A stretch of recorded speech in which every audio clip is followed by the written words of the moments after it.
नमस्कार दोस्तों, जय हिंद, वंदे मातरम। अपना सक्षम पॉइंट यूट्यूब चैनल पर एक बार फिर से आप सभी का हार्दिक स्वागत है।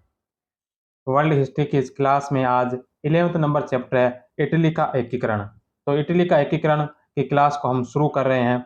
इटली के एकीकरण की जो पहला प्रश्न है वो है, इटली के एकीकरण की निम्नलिखित घटनाओं को कालक्रम अनुसार व्यवस्थित कीजिए तथा नीचे दिए गए कोड की सहायता से सही विकल्प का चयन कीजिए। तो यहाँ पर इटली के कुछ घटनाएं दे रखी है इटली के एकीकरण की, जिनमें कुछ युद्ध और संधियों का उल्लेख है, जिनको हमें कालक्रम अनुसार व्यवस्थित करना है कि इनमें सबसे पहले कौन सी हुई और सबसे पश्चात सबसे अंत में कौन सी। तो जो सेडोवो का जो युद्ध है, ये सेडोवा का युद्ध हुआ था 1866 के अंदर। तो सेडोवो का युद्ध 1866 में हुआ था। दूसरे नंबर पर है विलो फ्रैंका की संधि। तो विलो फ्रैंका की संधि है जो हुई थी 1859 में, 1859 के जुलाई माह में हुई थी। ज्यूरिख की जो संधि है यह भी 1859 में हुई थी, लेकिन यह हुई थी नवंबर में। और प्लेम्बियस प्लेम्बियस समझौता जो ये हुआ था 1858 के अंदर। तो इसमें सबसे पहले आएगा जो 4 नंबर आएगा, ये 1858 में हुआ। इसके पश्चात 2 नंबर जो विलो फ्रैंका की संधि जो जुलाई 1859 में, फिर ज्यूरिख की संधि नवंबर 1859 में, और सेडोवो का युद्ध जो 1866 में। तो 4, 2, 3 और 1, 3 नंबर ऑप्शन है इसका राइट आंसर होगा। प्लेम्बियर्स समझौता 21 जुलाई 1858 फ्रांस और सार्डिनिया के मध्य, विला फ्रैंका की संधि 11 जुलाई 1859 नेपोलियन तृतीय व ऑस्ट्रिया के शासक जोसेफ के मध्य, ज्यूरिख की संधि 10 नवंबर 1859 को विक्टर एमेनुएल ने विले फ्रैंका की संधि को मान्यता प्रदान की। सेडोवो का जो युद्ध है ये 1866 के अंदर परसा व ऑस्ट्रिया के मध्य हुआ था। नेक्स्ट क्वेश्चन है कि सोल्फेरिनो का युद्ध किन के मध्य लड़ा गया। तो सोल्फेरिनो का जो युद्ध है ये लड़ा गया था फ्रांस व सार्डिनिया की संयुक्त सेना और ऑस्ट्रिया के मध्य है। तो 3 नंबर ऑप्शन है जो इसका राइट आंसर होगा। 24 जून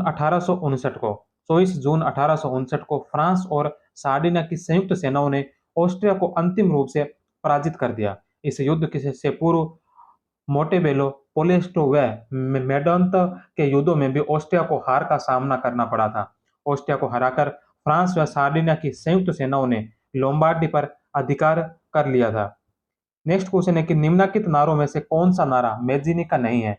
तो इनमें से कौन सा नारा है जो मैजिनी का नहीं है। तो ईश्वर में विश्वास करो, सभी संगठित रहो और इटली को दासता से मुक्त करो। ये तीनों नारे हैं जो मैजिनी ने दिए थे, लेकिन स्वतंत्र इटली अमर रहे। तो स्वतंत्र इटली अमर रहे ये जो नारा है, ये नारा दिया था कि गैरीबोल्डी ने।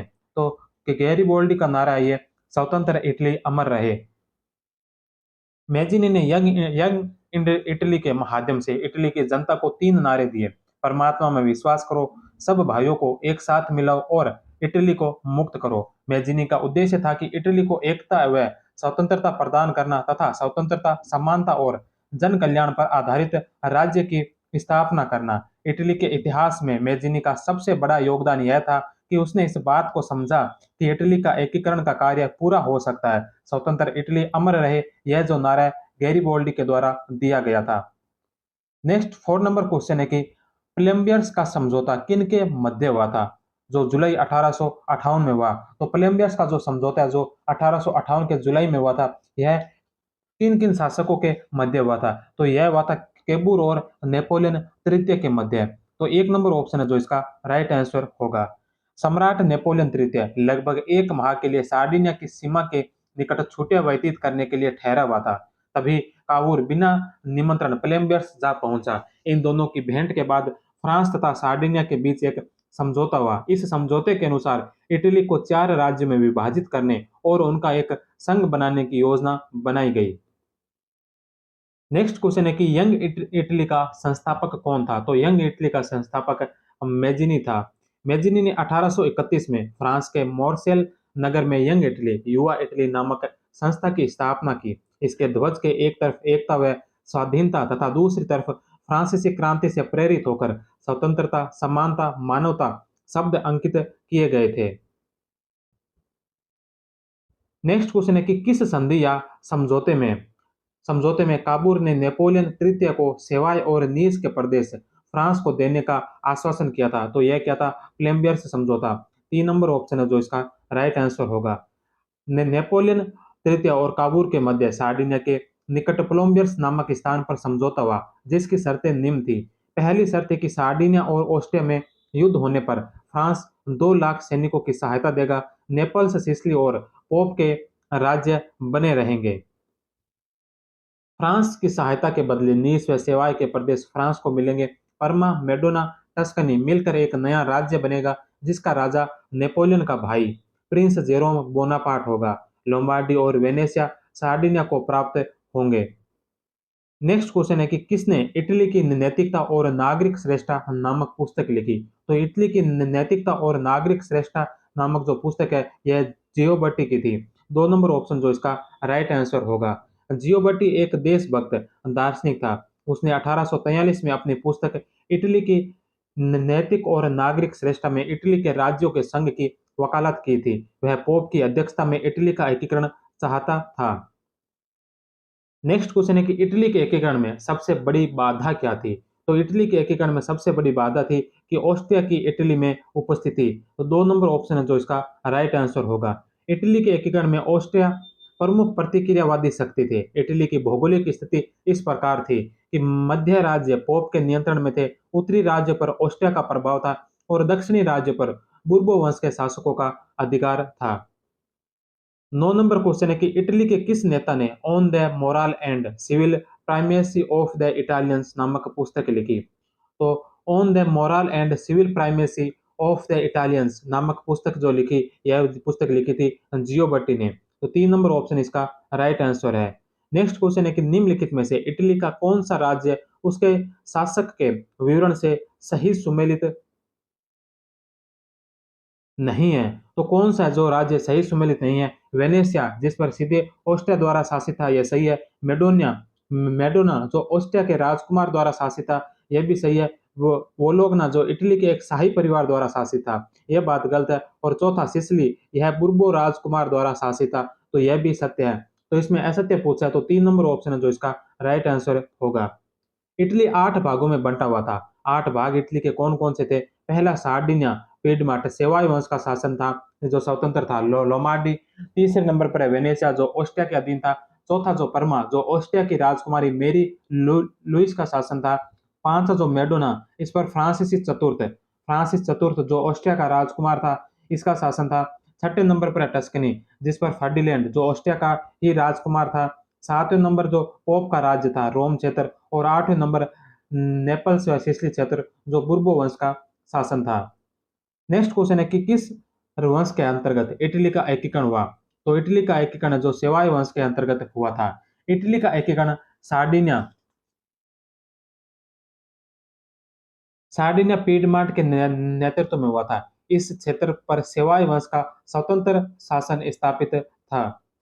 नेक्स्ट क्वेश्चन है कि किसने कहा था इटली मात्र एक भौगोलिक अभिव्यक्ति नहीं है। तो यह बात किसने कही थी? तो यह कही थी मैटरनिक ने कहा था कि इटली मात्र एक भौगोलिक अभिव्यक्ति नहीं है। इटली के अलग अलग राज्यों में अलग अलग व्यवस्थाएं विद्यमान थी। एकीकरण से पूर्व इटली नामक देश पहले कभी नहीं था। ऑस्ट्रिया के चांसलर मैटरनिक के अनुसार इटली मात्र एक भौगोलिक अभिव्यक्ति नहीं है। नेक्स्ट क्वेश्चन है कि असत्य कथन का चयन कीजिए। तो इसमें से हमें असत्य कथन बताना है कि असत्य कथन कौन सा है। पहला, मैजिनी जो गणतंत्र का समर्थक था, यह सत्य है। दूसरा, काबूर जो संवैधानिक राजतंत्र का समर्थक था, यह भी सत्य है। तीसरा, जियोबट्टी जो पोप के नेतृत्व में संघीय शासन चाहता था, यह भी सत्य है। और गैरीबोल्डी जो राजतंत्र का समर्थक था, तो गैरीबोल्डी राजतंत्र का समर्थक नहीं था। 4 नंबर है जो गलत है। गैरीबोल्टी है जो इटली में गणतंत्र की स्थापना करना चाहता था। तो गैरीबोल्टी राजतंत्र नहीं बल्कि गणतंत्र की स्थापना चाहता था। 14 नंबर क्वेश्चन है कि इटली में निम्न में से इटली के एकीकरण में बाधक तत्वों को चयन कीजिए।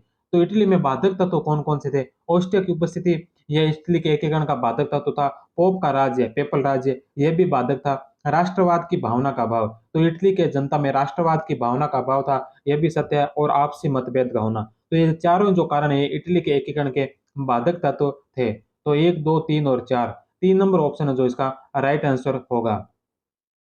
नेक्स्ट 15 नंबर क्वेश्चन है कि इटली में एक राज्य दूसरे राज्य के विरुद्ध, एक शहर दूसरे शहर के विरुद्ध तथा एक परिवार दूसरे परिवार के विरुद्ध था। यहाँ तक कि आदमी आदमी के विरुद्ध था। यह कथन किसका है? तो यह कथन कहा था मेटरनिक ने।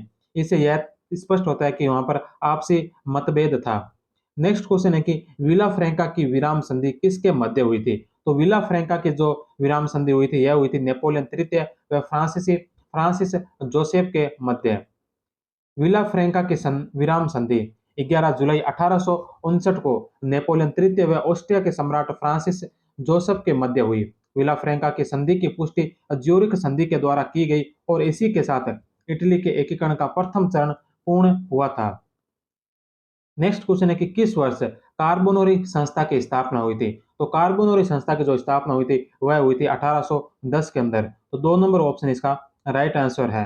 कार्बोनरी इटली के कोयला झोंकने वालों की एक गुप्त संस्था थी जिसकी स्थापना 1810 में नेपल्स में हुई थी। इसमें स्त्री व सभी वर्गों के लोग सम्मिलित थे। इसके मुख्य उद्देश्य थे विदेशियों को इटली से बाहर निकालना तथा वैधानिक स्वतंत्रता की स्थापना करना। नेक्स्ट क्वेश्चन नेक्स्ट क्वेश्चन है कि कार्बोनरी संस्था के लिए तिरंगे झंडे में रंग थे। तो कार्बोनरी संस्था का जो तिरंगा झंडा था उसमें कौन से 3 रंग थे? तो वह थे काला, लाल व नीला। तो ब्लैक, रेड, ब्लू, ये 3 कलर थे जो कार्बोनरी संस्था के झंडे में थे। नेक्स्ट क्वेश्चन है कि संयुक्त इटली के आदर्श को छोड़कर अन्य किसी चीज के पीछे मत दौड़ो। इटली का एक राष्ट्र है, एक राष्ट्र बनकर रहेगा। यह कथन किसका था? तो यह कथन दिया था मैजिनी ने। उपयुक्त कथन में मैजिनी ने इटली की जनता का आह्वान करते हुए कहा। मैजिनी को इटली के एकीकरण का मस्तिष्क व आध्यात्मिक शक्ति माना जाता है। मैजिनी ने कहा था यदि समाज में क्रांति लानी है तो नेतृत्व तो नवयुवकों के हाथ में दे दो, उनके हृदय में असीम शक्ति छिपी हुई होती है। नेक्स्ट क्वेश्चन है कि किसने इल रिसर्जिमेंटो नामक समाचार पत्र निकाला था? तो यह निकाला था काउंट काबूर के द्वारा। काउंट काबूर को किस वर्ष विक्टर एमेनुअल द्वारा प्रधानमंत्री नियुक्त किया गया? तो 1852 के अंदर। नेक्स्ट क्वेश्चन है कि निम्नलिखित में से किस संधि के द्वारा विला फ्रैंका की संधि की पुष्टि की गई? तो ज्यूरिख संधि के द्वारा। विला फ्रैंका की संधि की शर्तों में से निम्नलिखित असत्य कथन पहचाने। तो विला फ्रैंका की संधि से संबंधित यहाँ पर 4 कथन दे रखे हैं, तो इनमें से बताना है कि असत्य कथन कौन सा था। लोमार्डी सार्डिनिया को मिला, यह सत्य है। परमा मेडोमा और टस्कनी को पुनः स्वतंत्र राज्य बना दिया गया, यह भी सत्य है। पोप के अधीन इटली का संघ बनाया गया, यह भी सत्य है। वेनेशिया जो फ्रांस को दे दिया गया, तो वेनेशिया जो फ्रांस को नहीं मिला था, वेनेशिया जो ऑस्ट्रिया को प्राप्त हुआ था, तो यह बात गलत है। वेनेशिया फ्रांस को नहीं ऑस्ट्रिया को मिला था। तो 4 नंबर है जो इसका गलत होगा। विला फ्रैंका की जो संधि है 11 जुलाई 1859 को नेपोलियन तृतीय तथा ऑस्ट्रिया के मध्य हुई थी। इस संधि के तहत वेनेशिया ऑस्ट्रिया को प्राप्त हुआ जो कि इटली के लिए घातक माना गया था। नेक्स्ट क्वेश्चन है कि निम्नलिखित में से किसका मानना था कि विदेशी सहयोग के बिना ऑस्ट्रिया को इटली से बाहर नहीं निकाला जा सकता? तो यह किसका मानना था? तो काबूर का मानना था। नेक्स्ट क्वेश्चन है कि हम इतिहास बनाने जा रहे हैं, यह कथन किसका है? तो यह कथन है काबूर का। काबूर ने ऑस्ट्रिया को भड़काने के लिए मस व करारा प्रांतों में विद्रोह करवा दिया। अतः ऑस्ट्रिया ने 23 अप्रैल 1859 को 3 दिन का अल्टीमेट दे दिया। इसी खुशी में काबूर ने कहा कि हम इतिहास बनाने जा रहे हैं। नेक्स्ट क्वेश्चन है कि मध्य इटली के राज्यों में जनमत संग्रह कब करवाया गया? तो मध्य इटली के राज्यों में जो जनमत संग्रह करवाया गया था, यह करवाया गया था मार्च 1860 के अंदर। परमा, मैडोना, टस्कनी, वोलोगना और रोमाना में जनता ने विद्रोह कर दिया। ये इटली में मिलना चाहते थे। मार्च 1860 ईस्वी में इन राज्यों में जनमत संग्रह कराया गया। इसमें परमा, मैडोना, टस्कनी, बोलोडना और वियोकेंजा ने सार्डिनिया और नीस तथा सेवाय के फ्रांस के साथ मिलना तय किया था।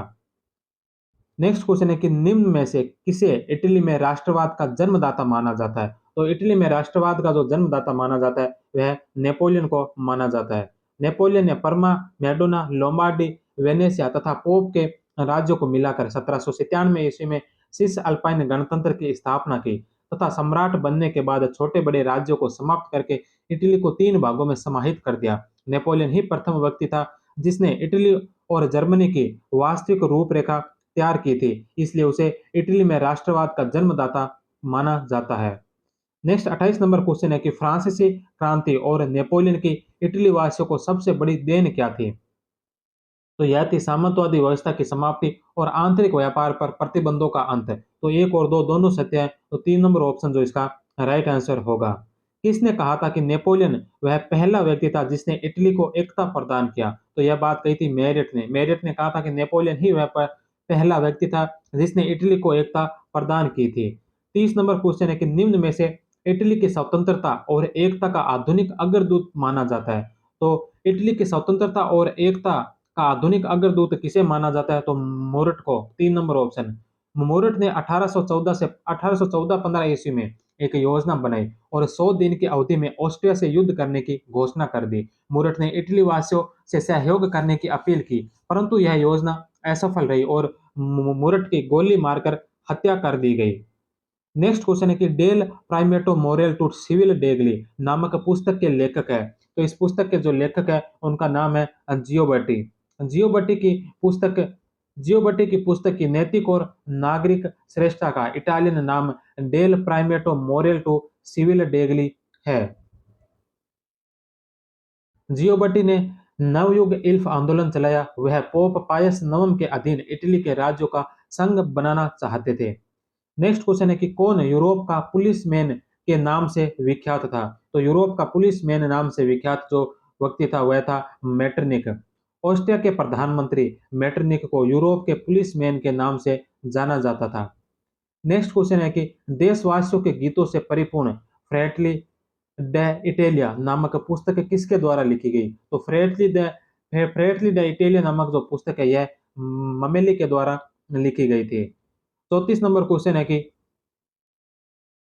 34 नंबर क्वेश्चन है निम्नलिखित में से किस वर्ष सार्जेंटी षड्यंत्र हुआ था? तो सार्जेंटी षड्यंत्र हुआ था ये 1833 में हुआ था। 1833 ईस्वी में हुए पिडमांट के विद्रोह को सार्जेंटी षड्यंत्र के नाम से जाना जाता है। इसे चार्ल्स एल्बर्ट ने बड़ी बेरहमी से दबा दिया था।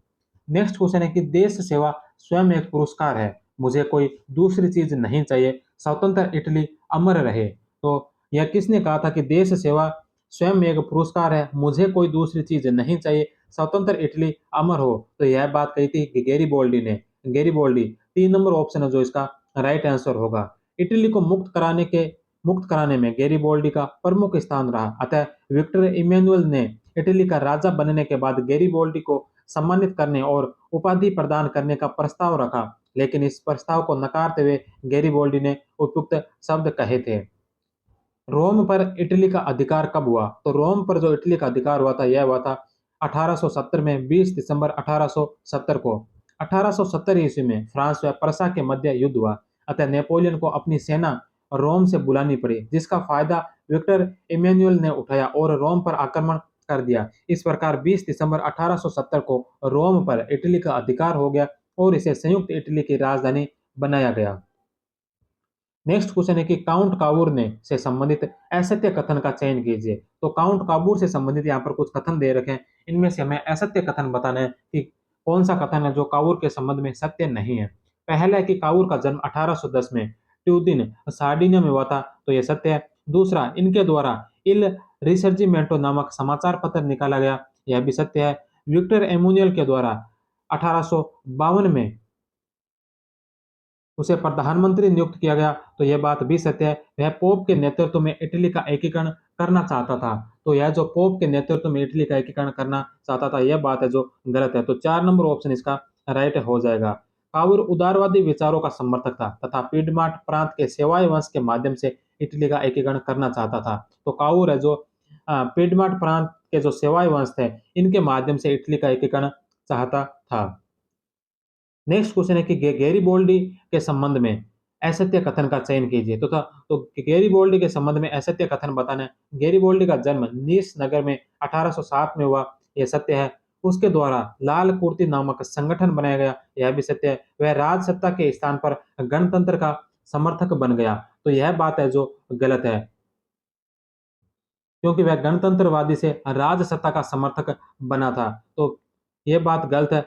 चौथा, नौसैनिक विद्रोह में भाग लेने पर उसे मृत्यु दंड की सजा दी गई थी, तो यह बात है जो सत्य है। तो इसमें असत्य कथन पूछा है, तो 3 नंबर है जो असत्य होगा। गैरिबोल्डी के जीवन में महत्वपूर्ण घटना गणतंत्रवादी से राजसत्ता का समर्थन बनना था। सैनिक विद्रोह में भाग लेने की वजह से गैरिबोल्डी को मृत्युदंड दिया गया, परंतु वह बच निकला और अमेरिका भाग गया, जहां से वह 1854 में वापस इटली लौटा और कैप्रिया नामक टापू खरीदा। नेक्स्ट 39 नंबर क्वेश्चन है कि निम्न में से शेडोवो के युद्ध से संबंधित सत्य कथन बताइए। तो शेडोवो के युद्ध से संबंधित सत्य कथन बताना है। पहला, बिस्मार्क ऑस्ट्रिया के विरुद्ध इटली का सहयोग प्राप्त करना चाहता था, तो यह बात है जो सत्य है। दूसरा कथन है कि बिस्मार्क और इटली के मध्य हुई अप्रैल 1866 की संधि में बिस्मार्क ने इटली को वेनेशिया दिलाने का वचन दिया, यह भी सत्य है।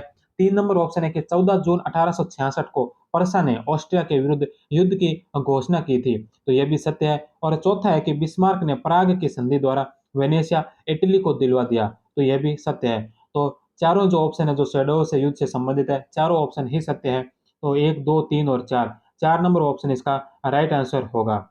3 जुलाई 1866 को पर्सा ने शेडोव के युद्ध में ऑस्ट्रिया को निर्णायक रूप से पराजित किया।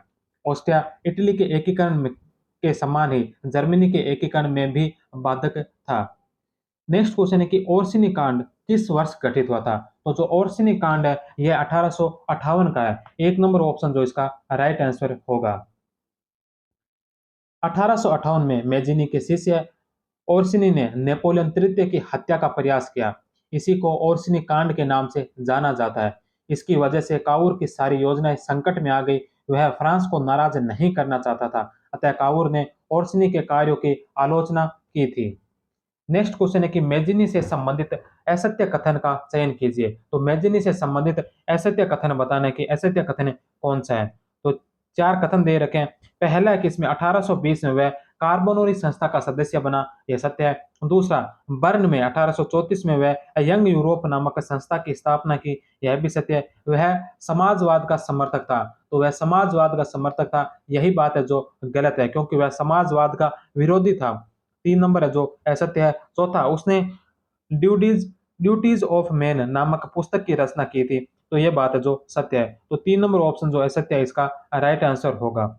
मेजिनी क्रांति में श्रमिक वर्ग के सहयोग को आवश्यक मानता था, फिर भी वह समाजवाद का कट्टर विरोधी था। उसने अपनी पुस्तक ड्यूटीज ऑफ मैन से श्रमिक तथा जनसाधारण वर्ग को अपने विचारों से प्रभावित करने का प्रयास किया है।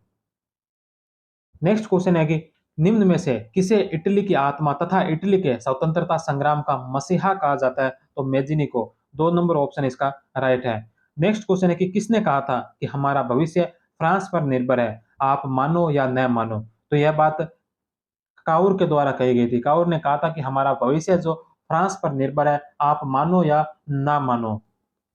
नेक्स्ट क्वेश्चन है कि सार्डिनिया के राजा विक्टर इमैनुअल ने ज्यूरिख की संधि को मान्यता दी थी, तो यह मान्यता कब दी थी। तो यह मान्यता दी थी 1859 में। 10 नवंबर 1859 को जो सार्डिनिया के राजा विक्टर इमैनुअल ने ज्यूरिख की संधि को मान्यता प्रदान की थी।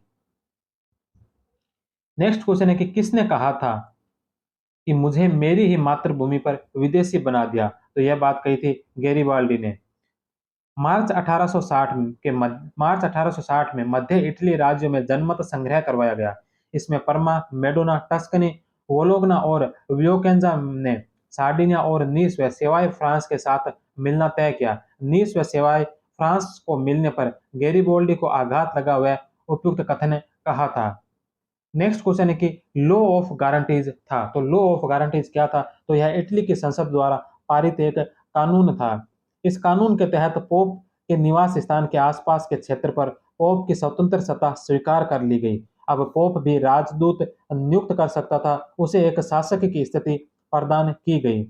नेक्स्ट क्वेश्चन है कि मोंटेवीडियो के नायक हीरो हीरो ऑफ मोंटेवीडियो तथा सीरो ऑफ टू वर्ड के नाम से जाना जाता है। तो इस नाम से किसे जाना जाता है। तो जो सीरो ऑफ टू वर्ड के नाम से जाना जाने वाला व्यक्ति है, उन व्यक्ति का नाम है गैरिबाल्डी। तो 1 नंबर ऑप्शन है जो इसका राइट आंसर होगा।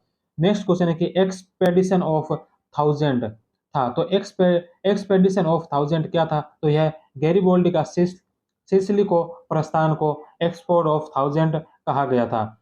सिसिली के लोकतांत्रिक नेता फिसिरुको क्रिस्पी के आमंत्रण पर गैरिबाल्डी का सिसिली को प्रस्थान को एक्सपेडिशन ऑफ थाउजेंड 1000 का अभियान के नाम से जाना जाता है। नेक्स्ट क्वेश्चन है कि 1861 ईस्वी के अमेरिकन गृह युद्ध में एक न्यूयॉर्क रेजिमेंट का नाम बदलकर इटली के किस स्वतंत्रता सेनानी के नाम पर रखा था। तो यह रखा था गैरिबाल्डी के नाम पर। 1861 में एक न्यूयॉर्क रेजिमेंट का नाम बदलकर गैरीबाल्डी के नाम पर गैरीबाल्डी गार्ड रख दिया गया था। नेक्स्ट क्वेश्चन है कि 7 सप्ताह के युद्ध के नाम से जाना जाता है। तो 7 सप्ताह के युद्ध के नाम से जो युद्ध जाना जाता है वह युद्ध है सेडो का युद्ध। 4 नंबर ऑप्शन है जो इसका राइट आंसर होगा। नेक्स्ट क्वेश्चन है किस तिथि को इटली का एकीकरण पूर्ण माना जाता है। तो इटली का एकीकरण जो पूर्ण माना गया यह है 2 जून 1871 को। किसने कहा था कि अब हम रोम आ गए हैं, अब हम यहीं रहेंगे। तो यह बात कही थी इमेनुअल ने। इमेनुअल ने कहा कि अब हम रोम आ गए हैं और अब हम यहीं रहेंगे। नेक्स्ट क्वेश्चन है कि केबूर की कलम और गैरीबाल्डी की तलवार ने विक्टर इमैनुअल की सहायता से इटली का एकीकरण पूर्ण करवाया।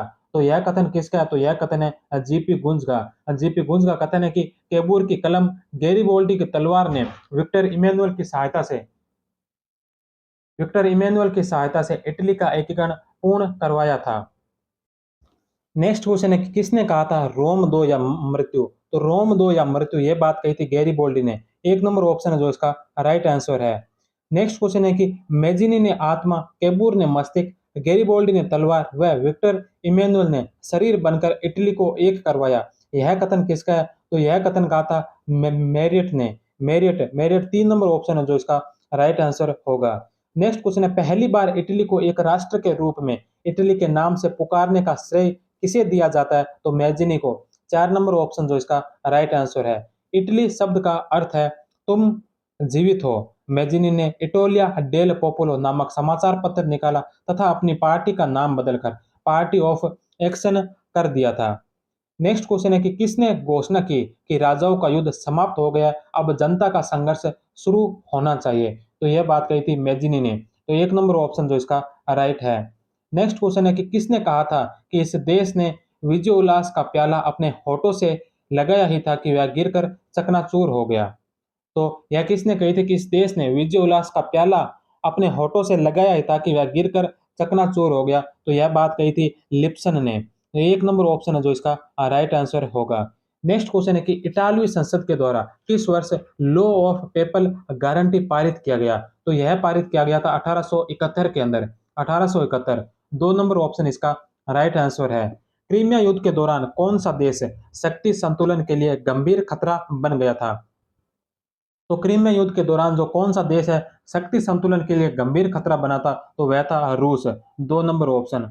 नेक्स्ट क्वेश्चन है कि किसे इटालवी एकीकरण की तलवार the sword of Italian unification के रूप में वर्णित किया गया है। तो इटालवी एकीकरण की तलवार जो कहा गया है ये गैरीबाल्डी को कहा गया है। गैरीबाल्डी का जन्म नीस नामक नगर में 1807 में हुआ था। दक्षिण अमेरिका में इसे इटालियन लेजेंड नामक सैनिक संगठन स्थापित किया। 1834 ईस्वी में क्रेपिरा नामक टापू खरीदा। 5 मई 1860 ईस्वी में 1000 लाल कुर्ती वाले स्वयंसेवकों के साथ जेनेवा से सिसिली की ओर प्रस्थान किया। इसे एक्सपेडिशन ऑफ द 1000 कहा गया। नेक्स्ट 62 नंबर क्वेश्चन है कि इटली के एकीकरण के संदर्भ में निम्नलिखित में से कौन सा युग्म सही मेल नहीं खाता है। तो इसमें से कौन सा युग्म है जो गलत है, असत्य मेल है। पहला है कि जोसेफ मेजिनी युवा आदर्शवादी थे, ये सत्य है। विक्टर एमेनुअल द्वितीय पीडमार्ट के प्रधानमंत्री थे, यह भी सत्य है। तीसरे नंबर पर है कि कैमिलो डी केवुर जो रोमांटिक साहसी और सैन्य नेता थे, यह भी सत्य है। और चौथा नंबर है जूसेफ गैरीबाल्डी जो पीडमार्ट के राजा थे। तो जूसेफ गैरीबाल्डी जो पीडमार्ट के राजा नहीं थे, यह बात है जो बिल्कुल गलत है। तो 4 नंबर है जो असत्य हो जाएगा। 4 नंबर इसी का राइट आंसर है।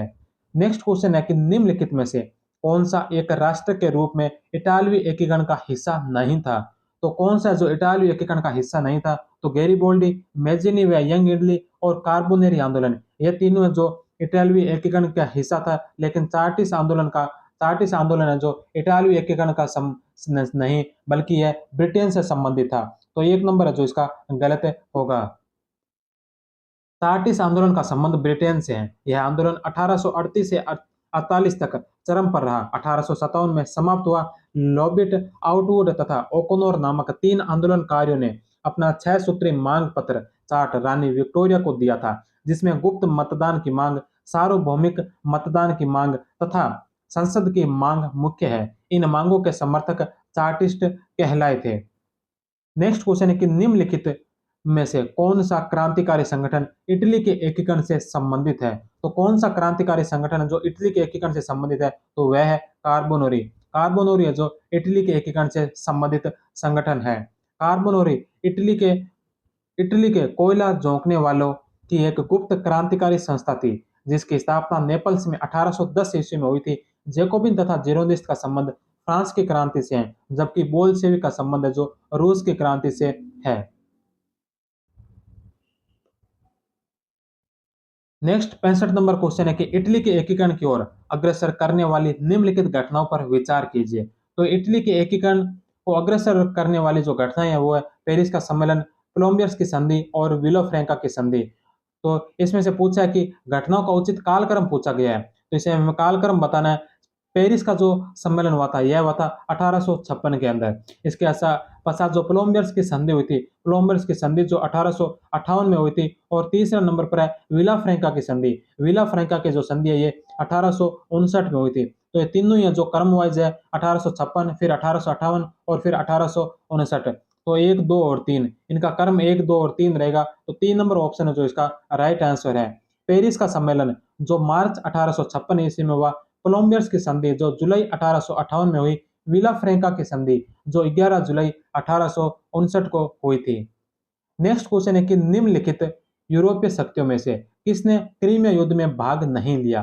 तो इसमें से कौन सी यूरोपीय शक्ति है जिसने क्रीमिया युद्ध में भाग नहीं लिया? तो वह है स्पेन। रूस, टर्की और ब्रिटेन इन तीनों ने जो क्रीमिया युद्ध में भाग लिया था। तो 1 नंबर ऑप्शन है जो इसका राइट आंसर होगा। क्रीमिया का युद्ध जो 1854 ईस्वी में काला सागर के तट पर लड़ा गया। इस युद्ध में रूस के विरुद्ध तुर्की की मदद इंग्लैंड और फ्रांस ने की थी। काउर ने इंग्लैंड तथा फ्रांस से मित्रता करने के लिए जनवरी 1854 में इनकी सहायता का वचन दिया था। नेक्स्ट क्वेश्चन है कि विभाजन इटली के निम्नलिखित भागों में से किस पर किसी विदेशी शक्ति या पोप में से किसी का प्रत्यक्ष नियंत्रण नहीं था? तो विभाजित इटली में से कौन सा भाग है जिस पर किसी भी विदेशी शक्ति या पोप का प्रत्यक्ष नियंत्रण नहीं था? तो वह था पिडमोट, सार्डिनिया का जो क्षेत्र है। इस पर ना किसी विदेशी शक्ति का और ना ही पोप का प्रत्यक्ष नियंत्रण था। तो 1 नंबर ऑप्शन है जो इसका राइट आंसर होगा। और इसी 67 नंबर क्वेश्चन के साथ ही आज का जो चैप्टर है इटली का एकीकरण वो यहीं पर समाप्त होता है। कल की क्लास में हम पढ़ेंगे जर्मनी का एकीकरण। तब तक आपका बहुत बहुत धन्यवाद। जय हिंद, वंदे मातरम।